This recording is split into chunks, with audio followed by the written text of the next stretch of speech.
La marche du progrès. Tous les hommes étaient là, les ouvriers et les paysans, les grands et les petits, l'instituteur bien sûr, le curé. Tout le monde voulait voir de ses propres yeux ce que la rumeur avait annoncé, le progrès. Nous avions bien sûr déjà entendu parler de ces monstres qui pouvaient aller si vite, mais personne n'y croyait vraiment. Les anciens haussaient les épaules et se moquaient des inventions de l'instituteur. Et d'ailleurs, ils ne croyaient que ce qu'ils voyaient. Et voilà que l'occasion se présentait soudain. Cela s'est passé il y a presque 80 ans. C'était le gendre du maire qui devait conduire ce mardi matin. Tout le monde s'était rassemblé devant l'église. On s'interrogeait sur la taille de la machine et surtout sur ses performances.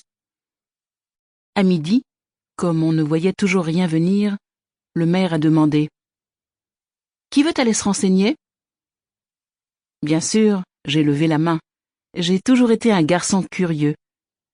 Je suis parti en courant sur la route de Pontblière, le village voisin. J'avais rendez-vous avec le progrès.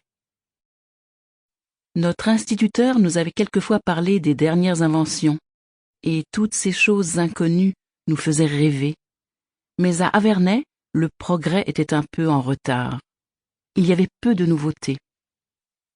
J'arrivais aux premières maisons du village lorsqu'un bruit inconnu m'a fait ralentir ma course.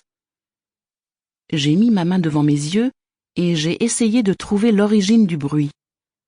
C'était comme une grosse abeille qui bourdonnait. Et soudain, je me suis retrouvé face à la fameuse automobile. Monsieur Gustave, le gendre du maire, était au volant. J'ai pourtant eu du mal à le reconnaître à cause de ses énormes lunettes. Il avait l'air d'un gros insecte. Lui, par contre, m'a reconnu tout de suite et m'a crié « Je ralentis! Saute sur le siège à côté de moi !» J'étais très excitée, mais j'avais peur aussi. J'ai fait ce qu'il me disait. « Bien ?» a alors dit monsieur Gustave. L'automobile avançait à ce moment aussi lentement qu'une vache paisible, et je me suis sentie déçue. « Quoi? Tant de bruit pour cela ?»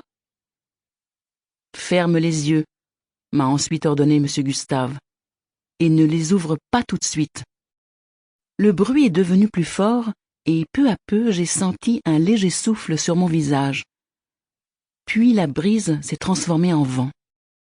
Je n'entendais plus le cri-cri des grilles. Sample complete. Ready to continue?